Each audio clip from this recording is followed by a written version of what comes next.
Oh, you awake? Is a speed ticket. got me right. Okay. Oh, And Bruce when got I you went, up, I bet he let me did. tell you, when they hooked me up, honey, they had me shackled like I had committed first-degree murder. And that's the honest to God truth. Okay. I was nervous as nervous could be. But they kept explaining to me that because of the fact they had to transfer me from one, because I got arrested in Orleans Parish, okay, and they had to transfer me to Jefferson Parish, all right. Ooh, that's heavy. So they shackled me down like I had committed murder. really Girl. woke. They had this thing around my waist. They had me, I'm like, ooh. So yeah. Dr. Shire, you got to lean a little when you start talking so we get more of you. Get more in here. Who, me or her? We could always move this table. Can we want us to put a chair right here? Well, I could You want probably, me yeah, to let move me this push pillow? this. I'm getting online. Yeah, y'all, You want me to move the when y'all get up, I'm gonna push the chair up a little. Oh, okay. I'm gonna do this. You want to put it in front? Yeah. You can see me good. Okay, she's gonna put it in front. I don't waste alcohol. I'm not alcoholic. We done broke a lot of stuff, not that bottle. Yeah, baby. I ain't gonna mess up my yak.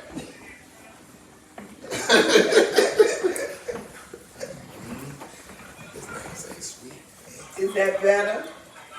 I So tell we you. gonna leave this here? Yeah. Yeah, you can leave that there. There you go, so I can get to it. Thank you very much. All right, I see her. Yeah, that's much better. Okay. All right, You y'all. can take the pillow out. You can take that pillow out if you want. Just throw it behind you. Yeah, just throw it behind the chair. We good. All right, you gotta mute whoever's on that now. Gotta mute the background. So Y'all just y'all talking.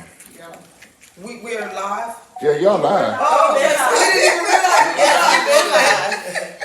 Oh, wow, okay. Okay, so we're talking about a really hot topic in our community, and it's about mass incarcerations and wrongful convictions. And in the process of talking about that, a lot of great things already came up. My mom, who has had a long nursing career, has had some experience from a different perspective from inside the penal system, and she could kind of give us, also we have phones on and stuff, so, and then we have DJ here who can give us another perspective, because he knows what it's like. He knows what the penal system is like. He knows how unfairly or fairly you can be treated in that system, and how easily you can get caught up in what they call the revolving door. So tonight we're gonna just try to crack this a little bit. Let me not forget big homie in the corner right here. Say hi, Shy. Let's not forget big homie in the corner. And congratulations to both DJ and Kashaya on their new nuptials. So I don't think we have time to get into some marriage thing. That'll be for another day. I did. But so DJ, let me just kind of maybe try to get a little bit of insight, because I'm not well versed. Because I'm just going to tell you right up, I'm allergic to the judicial system, okay? I mean, just traffic court, I'm breaking down the house. I don't know. I literally get, I can't do it. I've been arrested. I've actually been arrested before. Yeah, I know.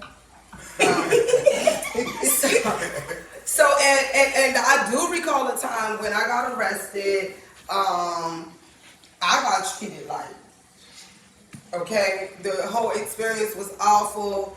They took me from one place to another, but it's that whole concept like bend over and cough. I thought that was some shit that was on TV. Okay. But no, that's really real. They spraying you down. But guess what? It was like a traffic violation, and I'm put in orange. I'm in the lockbox, the hole with the slot, whole shit. I'm like, oh shit, like this is serious. You know what I mean? Yeah, like this is serious. And I'm like, well, damn, it should be like I'm a criminal.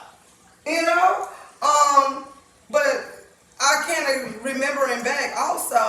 on some of the things that I felt so violated on. I felt violated. I felt like, well, damn. You know what I mean? Like, what happened to taking me right down to the right here, you know, to the township and putting me on the bench because you said I got a warrant and I got to pay some money. Like, they don't even supposed to strip search you anyway for traffic. Oh, it was strip search, bend over, cough, the whole shit. It was serious. It was serious. I was scared outside of my mind. So, yeah, and like later on down the line, I remember them like having a whole big discussion about this was a thing that it wasn't supposed to be happening. And it was happening. It was like really happening. Like you was completely being violated for going 10 miles over the speed limit or expired registration. So I think that's all just us getting caught up in this mass incarceration. Like our people, and I can only speak from this perspective of our people. And this is not a racial statement. This is just an honest statement. You know, I don't have enough Caucasian or multicultural friends to say that this is affecting their communities, but I have heard that in the Latino community, they are experiencing similar things with their men and their, you know, young boys being targeted and arrested and put in the system. The main population in the jail systems anyway is Puerto Ricans and blacks. Wow. They treat them almost like African Americans, like when you think about it. They racial profile them too just as well. It ain't no different with them. They get treated just the same as we do. Wow. And that's coming from like experience, like being in prison and seeing how certain white cops will go at certain Spanish people or certain black people. Or you might see a Spanish cop going at a white person. Mm-hmm. They want to attack the black person. Mm-hmm. Because I guess they feel like they're part of the minority too. It's crazy because I have, I'm going to share a little bit of my story about wrongful convictions. And it's a personal story, actually. I have a brother who is in the penal system right now, and his name is Quentin Brown, and I can say his name because he gave me permission to do so. And he's in this system. My brother has been incarcerated since he was 17, 18 years old. And it's not even about innocence or guilty. It's really about the injustice that has been served, like a grave injustice. So much so. Are we having some technical difficulties? Oh, yeah, we definitely having some. We having some technical difficulties here. I think he's mad about last Tuesday because he kept telling me all week long he was fired from the job. So I think it's upside down, Trent. Yeah, see, we What upside down? listen, y'all, please bear with us. Good. We really trying to get this sheet stack together. We really trying to get it together. I got But I'm gonna have to ask y'all Turn to it the other be way. on the phones the whole time because I watched You on my last line? week, and y'all was on the phone like this like the whole time. so I could read Oh, say stuff. So I'm just like, like I was saying, my brother he got like, it's so many rights that has been violated. Like literally, not getting into all the legalities of the case because I'm not an attorney, but my brother should have been already out of jail. But it's so much stuff that gets involved. It seemed like, okay, Yeah, like when we was talking about that, like, in that scenario, it'd be like they keep the old law based on certain sentences. Mm-hmm. Like if you say he been locked up for that long, so he probably was locked up under the old law, which give him a certain right to do something after I think the life sentence or after if it gave back the 30 with a 30. It's like an extra extended term, like a 5 years added to that. Mm-hmm. I don't know if that was for the transition into the new law, but like from my experience, like a lot of older people that was locked up for 25 plus years, they were sentenced on the law before that has changed, where it ain't no 85% after you get out of prison from doing assault crime or first degree type crime, murder crime or something like that. It was no 85%. So I think they tacked that on for them to stay in jail under the old law. How it's more different now, you can do your time and get out. So when the laws change, you still, that doesn't apply to In certain cases, you don't meet the criteria because the criteria change for certain cases, like for certain charges. uh-huh, And I'm gonna say that to say this, like with murder charges and assault charges, uh-huh. the criteria didn't change until like, I probably wanna say like late 2000s, 2000, not really sure what year, but them 90 convictions, they under the old law for sure. And they stay under the old Yeah, they law. stay under the old law. And it be cases where I have seen people paperwork get lost and you have to find, have to track it down, and some of the judges don't even be alive no more that sentenced them. That's crazy. It But is. it's That's true. that's crazy. It's true. That's So what that's happens in a crazy. case like that where the judge is no longer alive? In that incident, I had a bunkie. This was like 2013, I want to say. He had went on a run for 10 years from drug court, which is a program that you could take while you're in the county. You don't have to go to prison. You could take it. It's a 5-year program. So he was on the run. Why don't you just come and join in the shisha? He's back here talking about passing me the yak. Y'all just say go drink all my yak and don't give me no. Okay, go ahead, baby, I'm listening. He was on the run for 10 years. Okay. So when he was in Florida, so when he made his way back to Jersey, he had in his mind, he wanted to get it off his back. He wanted to go ahead and turn himself in and get it behind him. Okay. So they left him in the county for about 9-10 months before they gave him a court date. Okay. So he preparing himself to go in court and to take his time. Okay. At the time, his sentence was a 4 flat, to do 4 years and get out and be good. Okay. When he walked in the courtroom, they started clapping. Wow. I thought you couldn't do that in the courtroom. No, the prosecutor, the judge that was taking his case, they started clapping. Wow. Just for the simple fact that he ran for them that long. Because Jersey coming to get you. I don't care where you at. Yeah. New Jersey coming to get you. If you got a charge out of New Jersey and you in California, they coming to get you. You get stopped, they coming to get you. Period. They spending that money, they coming to get you. And it costs a lot of money to extradite. I've been extradited 3 times. It costs a lot of money to Oh, extradite. there's a story here. Yeah. Ooh, this is So go ahead. when he walks in the courtroom, the prosecutor, everybody started clapping because they were shocked to even have him in a courtroom. So the prosecutor, they looked over his case, they're trying to find his case, they couldn't find it first and foremost.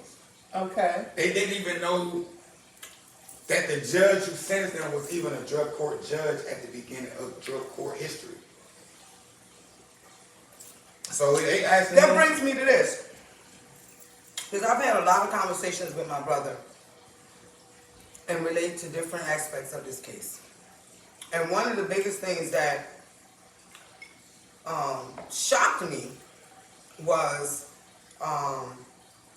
the misconduct by the prosecution. That literally they removed the autopsy report from the actual discovery that you give to the defense. So when he went to the trial, the autopsy report was not even available to his attorney. That's illegal. Clearly illegal. Like, they even admitted that they have, this has been a fumble and they've handled this case very poorly. So what However, happens in a case, say that a case has been mishandled from your perspective, what would happen? It's a process. You could either take it for what you can take it.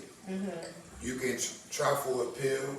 Okay. But in a sense like that, what Big Homie is saying, with the prosecutor already in play like that, for the retrial, you gonna really need like some sharp lawyers to be able to detect that the autopsy report was removed and that type of sense that it was never a part of no evidence. Now when that come in play, that it was a part of evidence that it was removed, they owe them. They were releasing their own. It's nothing you can that's do. where we are. Like, And I was just getting ready to that's where they are. And to have people on the outside that really kick for you. Right. Because once you get into that system, it's very easy to get lost. I'm talking about, I know dudes that's waiting in the county. Been in the county for years. They supposed to be downstate prison. Once you get in that system, they just do what they want to do to you. But does that, a lot of that has to do with the attorneys that you hire? That too. You know, it's like checkers. The judicial system to me is like checkers. You give me one, I give you one. You take this piece, I take that piece. Okay. Even with they all getting paid by the same people at the end of the day. You just got a different title. You're a prosecutor, you're a lawyer, you're a judge, you the clerk. Y'all check getting cut by the same people. So it's, to me now, like my later years growing up, it was always trying to find the best lawyer in that city. But then when you think about it, the best lawyer in that city works for the same people that you're going against. So when you got somebody like, for example, like I know some guys that it wasn't going with lawyers in our city, they was going with outside lawyers outside that don't care about these prosecutors, these judges. So they can come over and they can disrespect them in their courtroom because they know this case is supposed to be beat. But while we been in the same city, in the same, how can I put it, in the same payroll, we can't go out like that. We eat lunch together, so I can't go against you. We might look like we're arguing, but I'm gonna give you this one. Oh, okay. So in other words, because of the fact that they're being pretty much under the same umbrella, if they make it bad for themselves, that means that And they give themselves a bad rep, and then they, then they prosecute this case. Okay, that judge is like, okay, you a problem. Right, I don't want her to prosecute my courtroom.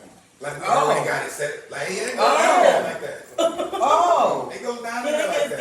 Yeah, it's like pretty much what you see on TV, but it's like reality, like realistic with it. Like, That's really happening. It really go that way. That's crazy because I mean, like, I just found out today. That's where that plea agreement stuff come in at. So, I'm sorry. No, go ahead. So, you know, I always, I look at a lot of criminal shows. You know, ID, Criminal 360. We all are lawyers for real. I look at a lot of these criminal shows, you know, and I be like, well, how is that possible? But explain to me the interrogation part, because it seems like to me they violate so many rights when they are interrogating these people for hours and hours on end. And in a couple of instances, I saw where they had interrogated these people for so long, they just wanted to go to sleep. So at the end of the day, they are saying whatever it is that you want them to say, okay, just for the interrogation to stop. Right. And I think that's illegal now, isn't it? Isn't it like some kind of law that says that you can't? It's something that you that interrogation room, I tell people this a lot. It's within you. Because if you feel like you're innocent, even if you feel like you're wrong, they don't know what you know. So if you give them what they want, they win. So couldn't you just say, invoke your right to an attorney and it's over with? Yeah, they can't even talk to you no more. You can do that, but then you got crooked cops, and you got it to the point where you got a certain amount of time to be processed. Okay. You understand what I'm saying? So, but that being said, when they pick you up, that's when the clock starts. So if they got you in this interrogation room for 2 hours and you ain't cracked, and you know your process only supposed to take 6 hours, why this guy is not at this county? These are the questions that's supposed to get asked, but they don't. But this is what's going on. You might be stuck in a room. They might leave, go jump back in their patrol cars, ride around the city, get somebody else. Do you think any of this is because of so many people being incarcerated? No, it's the lack of effort from us not speaking up about it. Okay. It's not, it ain't got nothing to do with like incarceration, because like I was just talking to this sir, he was walking, like when we jump in this, it's like a mice trap.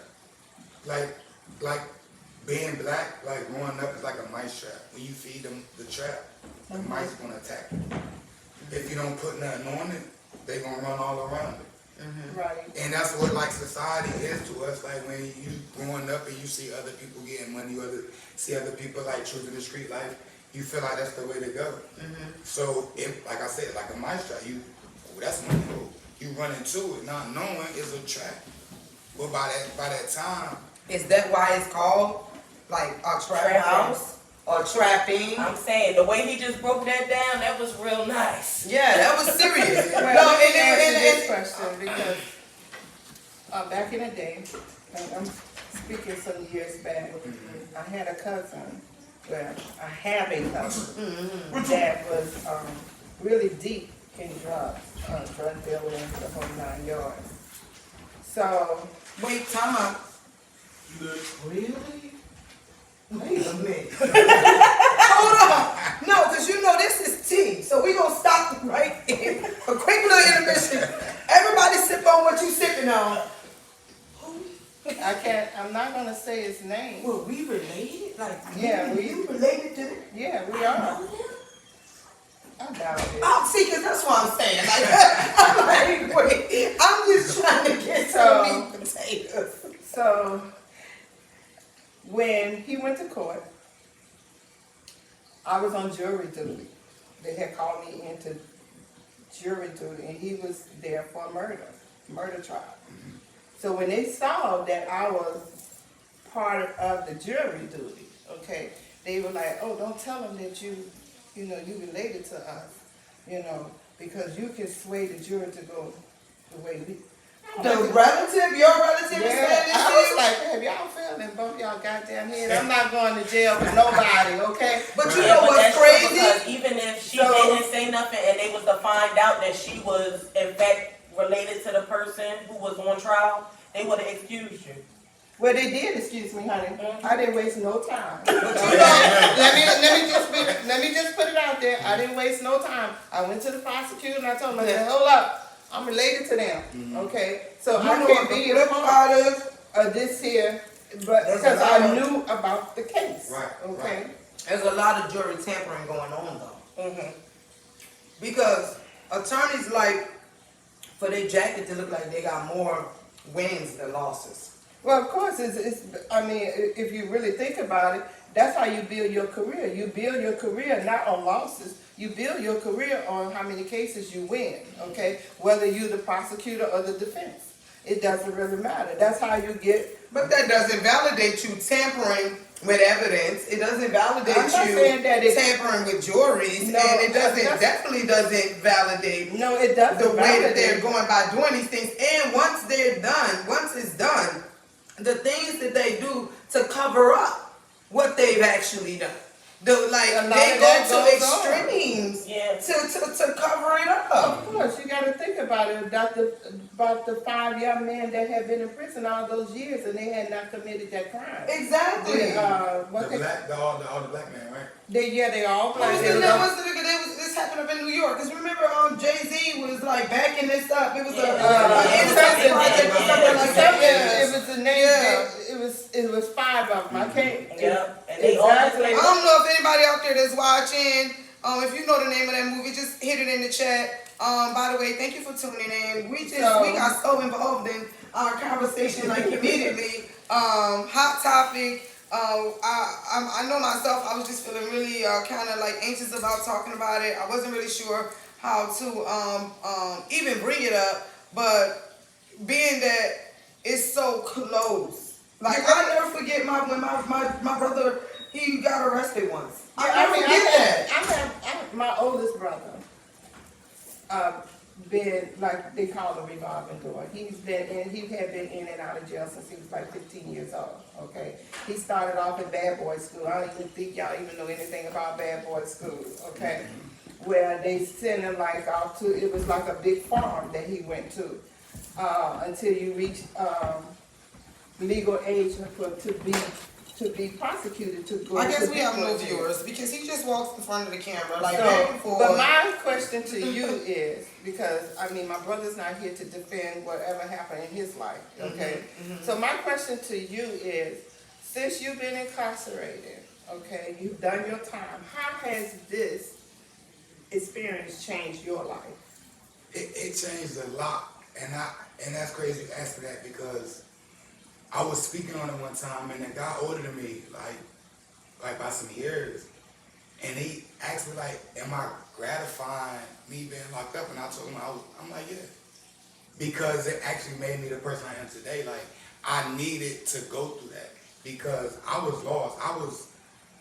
That drug dealing, that was my thing. That I didn't have no choice. That was what it was. I didn't know nothing else. I did know something else. I didn't want to do nothing else. So because That's a difference. of what I was used to. Like how I came up, I never wanted from nothing. Anybody know me, I always had anything I wanted. Like my parents kept me up the bar. So I just figured coming up wasn't no job gonna be able to do that for me. So I jumped off the porch early, like before any of my friends, like What jump off the, when you say jump off the porch, like what do you? He jumped into. I mean it as I started living, like I started experiencing stuff that I wasn't supposed to be experiencing at the age that I was. Like I be Can you give like 34 one day. examples? Are you willing to do that? I started stealing weed from my dad at like 12 years old. Oh my God. Like yeah, that's What what I was saying. did you know what to do with it? I was around it. I was around it since a baby. Like I can't blame my dad or my mom for it, but it was just something that was going on. Okay. And that's what it was. That's what I knew. Okay. So I was never lost to hustling. That's something I always knew about, like hustling and gambling. I always knew about that. I was never lost on that. That's why anything with math, you can ask me, you ain't got to use no calculator. But that's what I was good at. That's my profession. And so at what point did you make a decision like, this is it? Like, I have to do something different. Or like, did you have like a light bulb moment? Or was it more like you just got tired of the repetition? Or it was like, you know. To be honest, it was actually this last bit I just did when I went to jail for somebody else. And me being the person I am, I follow street codes because that's what I am, that's what I was. So I got to take it. This is what I signed up for. You know what I'm saying? So it ain't. Is that under the snitches get stitches code, or this is more something else? Like I don't like them type of codes. I got my own morals. Like it be to the point like me and my homeboy fall out because I might feel some type of way about something that I really feel like this how it's supposed to go. Okay. So my morals be like different because I really feel like I'm cut different. Like certain stuff that people do and like streetwise, and you supposed to be this particular person. We would You're never. not living up to the standard that you're trying to portray. During this last time that you was incarcerated and you saying that this was the one that changed your life, by this time, did you already have like a relationship with your now wife that would have been then your girlfriend? Yeah, she did. Were you like already like in the mix with kids and things like that? And if so, how ultimately did that time being separated from your children, how did that affect them like now? Or how did it affect the relationship that you have now with your girlfriend, but now your wife? How did those things, how did you being incarcerated and separated from them, how did it affect you when you come home? Like, what do you do first? How do you reestablish a relationship and a connection? It was rough. See, yeah, like It was rough. When he first came home, it was rough. It was rough. I would say more so for the children than it was for me. How so? Because they were so used to just being mommy. Okay. So now daddy's home and it's structure, a lot more structure in the house than it is with just mommy. So it was, it was rough. It took our son, the little one, the youngest, that's our son together, it took him a little minute to like really adjust. Mind you, I was taking him to the prison to visit his dad. Okay. And that was something I couldn't believe I was doing. Why do you say that? Was this like something you felt like maybe you was ethically against and you was doing it, or like what was it? That whole scenery, like I didn't like it for me. Okay. Having to go in there and be violated, I couldn't wear certain things. It was just too much for me. And then exposing that to my child, I was just like, this gotta be love. It ain't nothing else, because ain't no way I'm subjecting my children to this. Because, and then my son, like, you met him. He ain't nothing slow or dumb about him. You gotta think, how old was Martin? Like 1 and 2? And he was already figuring out like dad's locked up. Yeah. Oh yeah, and he'll tell you in a minute. And he would be mad, like at the end of the visit, he like, why they throwing them chairs like that? And why daddy in the line like that? Like he had a lot of questions and stuff. He still talk about it to this day. How does it make you feel to hear that? It hurt me, like even calling home and like you just hear the struggle, like knowing if I was home it wouldn't be none of that. So it give you, you get in that cell and it ain't nobody but you. Who else you gonna talk to? So when you sitting there, you talking to yourself and you might be jotting certain stuff down, you start to think it's all about, is you gonna execute your plan? Is you gonna fulfill it? Is you gonna actually stick to it? Like, is that the point when you decided, like, I'm gonna be this new DJ, and this is me? When I get out of here, I'm gonna create the life I want to see. Or Instagram went off. Instagram is off. Is it because we use too much time, or people not interested in what we're talking about, or nobody is logged on? Like, why is it off? You got a stronger card for this one, but this one about to go off too, this Facebook Live. It matter, we just lost. A routine test, yeah. Well, just keep recording because we are on YouTube. Go ahead and finish. But let me just say real quick, we are on YouTube. Conversations from the She Shack with AQUEEN. If it does cut off, or you want to catch the whole thing, you can go right on YouTube and find us there. And when you do, hit the like button so that we can continue to do things like this and have conversations like this. Subscribe. It's free. It's not costing you anything to do it. And we just really want to try to keep this platform going. So with that being said, I'm going right back to you, DJ. I want you to pick right back where you left off, and please excuse me for interrupting. what was that? So you was talking about when you was in the cell and nobody's there but you, and now you know the struggle. It's hurting you to hear that your lady is home struggling without you being there. So was that the point where you decided, like, I'm gonna do something different? Or I felt that at that point I just know I needed to be home. Because when I first came home, it still didn't click into my head. Because I said, I'm sorry. This what I know, this what I'm good at. And not only do I know it, like, you know, in the streets, other people know it. So it's like, oh yeah, I already know, DJ home. So it was like, I don't deal with peer pressure. I don't take peer pressure. I've never been a follower. So it wasn't never like, oh yeah, you got to do it because like I said, this is what I'm good at, this is what I do, this is what I know. It's easy for me. It's a problem solver. It's an easy problem solver at that time, but when you thinking it's not longevity, you just go for it. Okay. You know what I'm saying? So, like I said, I came home, I tried it again. And I'm just learning more, I'm seeing different in people. But I needed that though. I'm kind of glad I didn't come home and turn straight into the person I am now, where that don't bother me. Like, I don't mind staying in bed late now. I don't have to rush up at 5 o'clock in the morning to run outside. Like, I'm cool with staying in the house. I never stayed in the house. That's why my son like that, he don't want to stay in the house. I never stay in the house. I came in the house to go to sleep. That's the only time. So has it been difficult for you transitioning from, like, being a hustler, being on the street, to, like, now, listen, I'm not doing none of that no more, and going straight on a 9 to 5, because that's not the same money. Nah, it's not. It's hard, but when you got the support that I got, and you got the wife that I got, that's gonna let you know, like, ultimatum this, ultimatum that is what you're gonna do.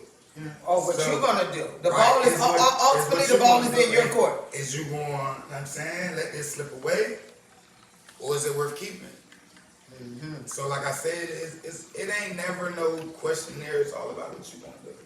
And if you're willing to do it, it's a choice. If you're willing to do it, you can do it. So you have to put the work in. You got to put the work. It's not easy. You can't just, it's not overnight, especially when it's something that anybody that know you, if I was to jump on, if it's people on live right now from my home state, and they probably can't even believe this.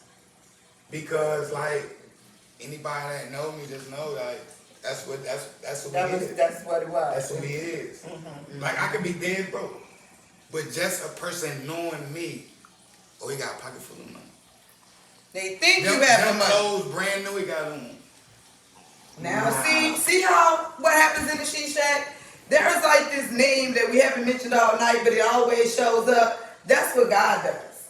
You don't look like what you're going through or what you've been through. I And thought you was about to say trench. My bad. Hey, I'll get inside. You didn't say I'm that telling was you, going. he's in the She Shack every Tuesday night.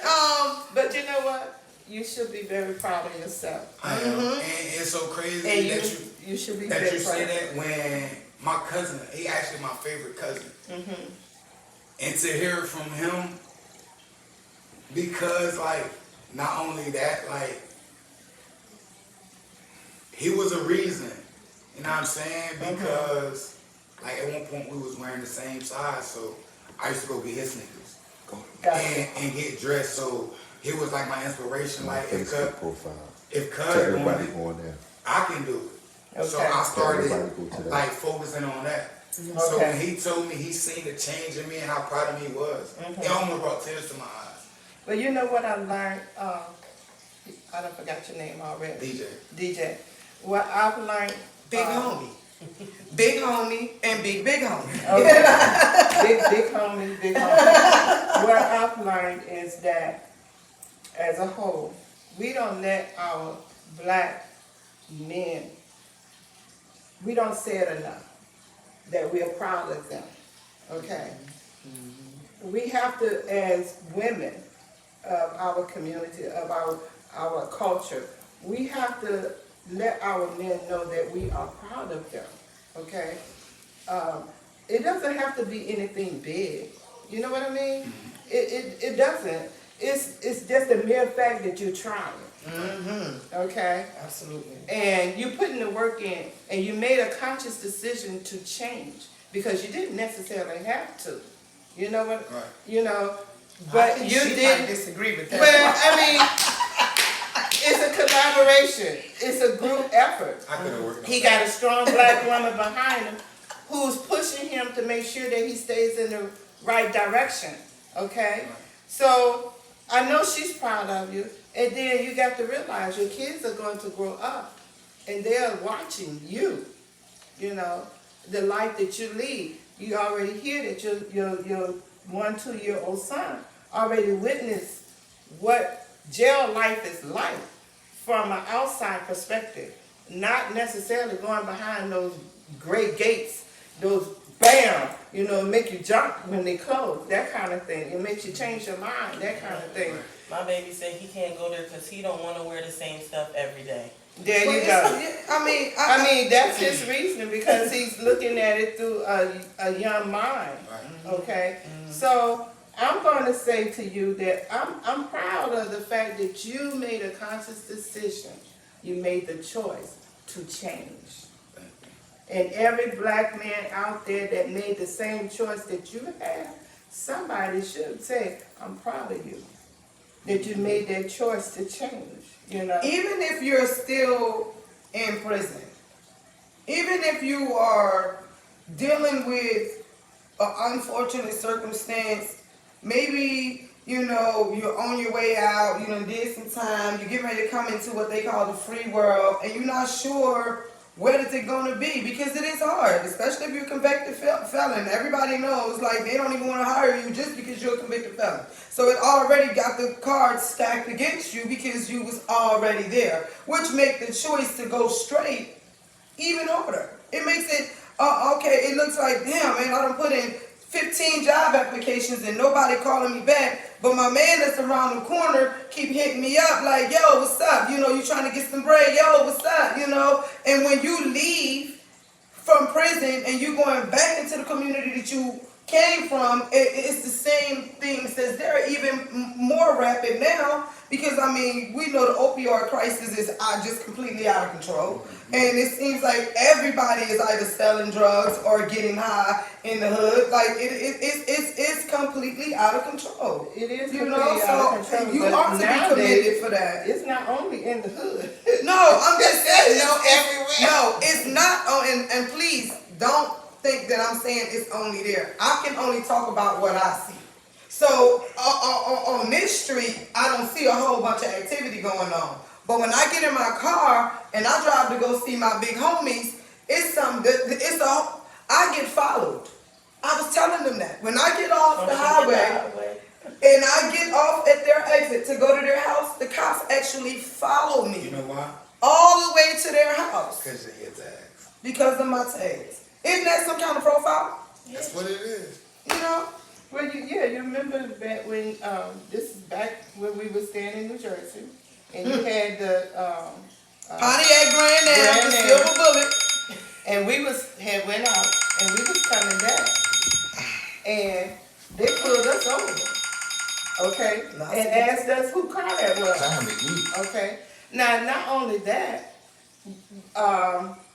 when I had my, I had a limited blazer, all right? My son had dreads at the time.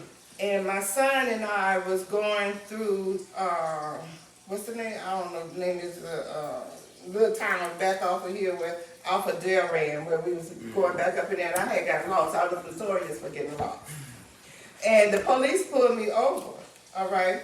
First of all, they was asking me, well, who, what's your name? What you doing back up here? Blah, blah, this, that, and the third. And then they turn around, well, what you doing driving this kind of car? See, I'm glad we even brought that up. I'm glad we brought that I up. said, well, who car you think it is? All right? Who car you think it is? I'm pretty sure you done ran the tags already, right? Well, I want to see your registration and your driver's license. I was like, why? I haven't broken any crime. I wasn't speeding, okay? I'm not speeding. I haven't broken any crime. And my tail lights is definitely working because it's practically a new car. Right. So my son's sitting there in the driver's seat with his dreads, okay? So they want to know who he is. And I told him all, I said, don't answer. That's crazy because... So he never said anything. So then when I finally gave him my registration, then they wanted... You're going to have to speed your story up. So they wanted to know who is Charlene Babbitt. I said, are you looking at me? This is my car, all right? But they still gave me a ticket for being indignant. $90. For talking how you want to talk. Yeah. For my First Amendment rights. Yeah, we don't really have that right. Right. That's like when she brought it up, I was trying to get there. I was trying to get to just that very point because this brown skin play a big part in how you gonna get sentenced. What kind of help you gonna get, what kind of lawyer you gonna get, and how you gonna get treated with or without dignity behind them walls. Like that's real shit. I just feel like with the rights, we got them. We just so scared to use them because I'm gonna have to disagree. Not like some people are, but not all look at people what happened are. to the people who did speak up. Cause check this out. My brother been fighting for his freedom, and I'm not, like I said, I'm not gonna get all into the technicalities.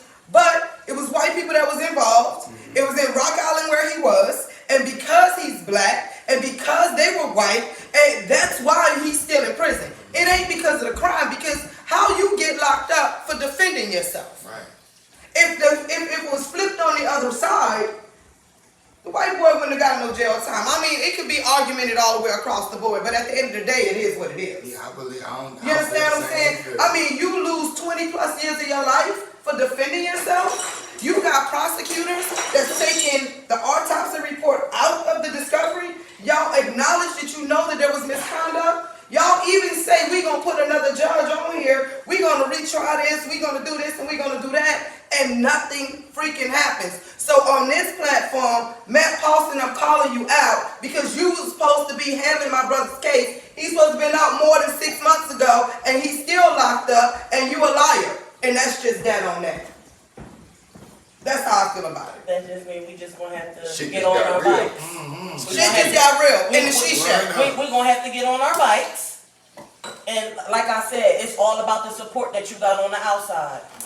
Yeah. It's all about the support that you got on the outside. That's the main thing. Yeah, Being Kanye like, on just that. support. If you're around support, and tell them what you might do in For there. real.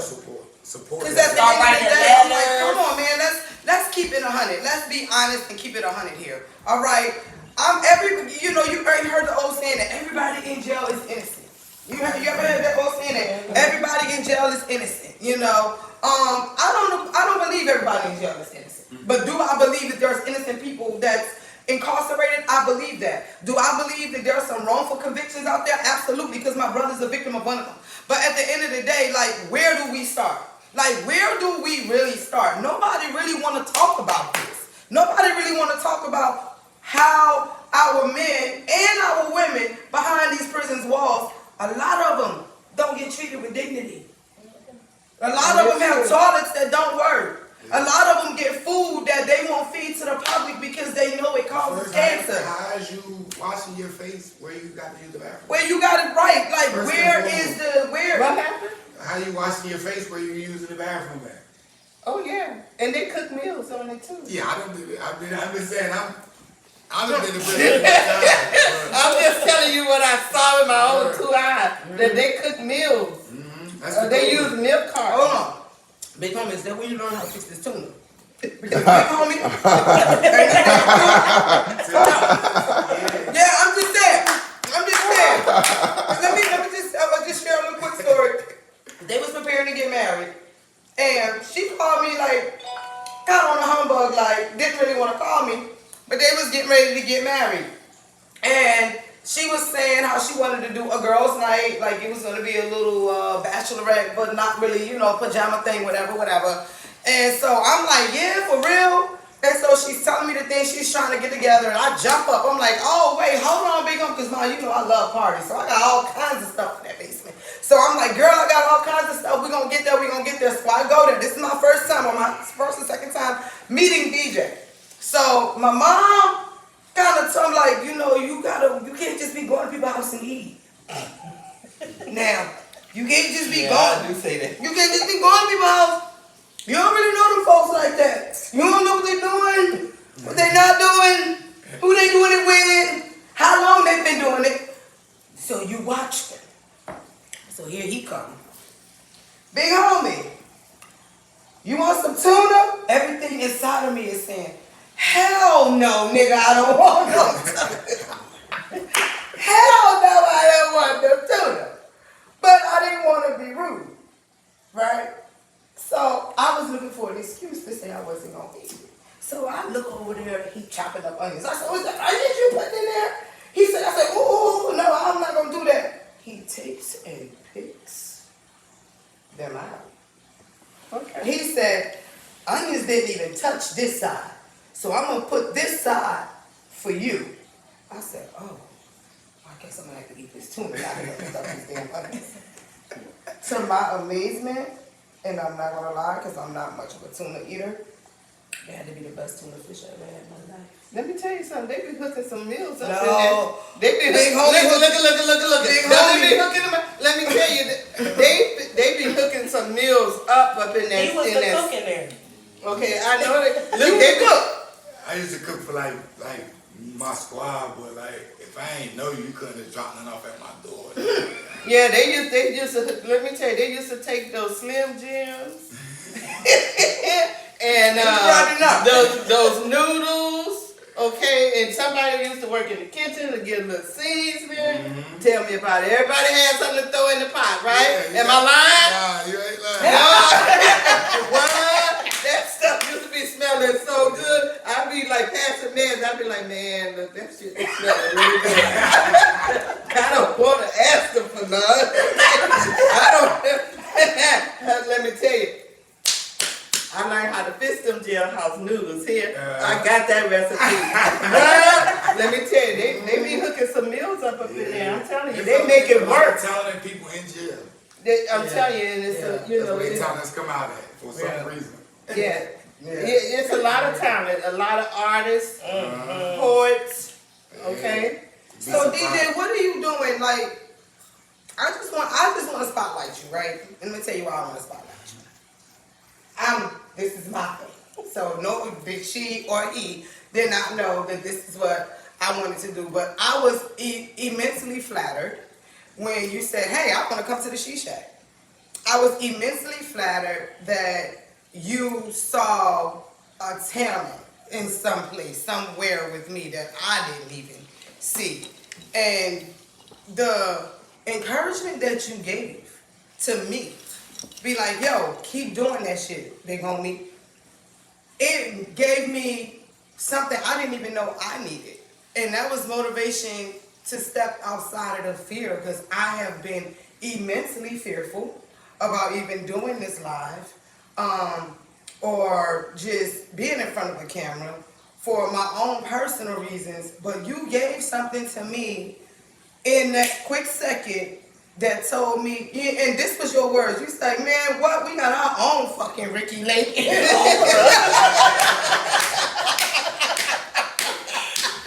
Yo, and I appreciate that. That little bit gave me a boost that I didn't know that I needed. And it's just like, you don't know where the encouragement gonna come from. You don't know who God is gonna use to give you the word that you needed. And you did that for me. And I want to say I thank you and I appreciate you. And I know that you didn't know I was gonna do that. So. Yeah, it's really good to see a young black man step out of his comfort zone and talk about his experience. You never know who you're gonna touch. Somebody out there somewhere might need to hear what you had to say, okay? To give them the courage to fight the good fight. You know what I mean? To stay, not let the homie on the street corner change their mind about the decision that they already made for themselves. All right? Because you made the decision not only for yourself, but for your wife and your family. Okay? But it may be somebody out there that have to make that same decision.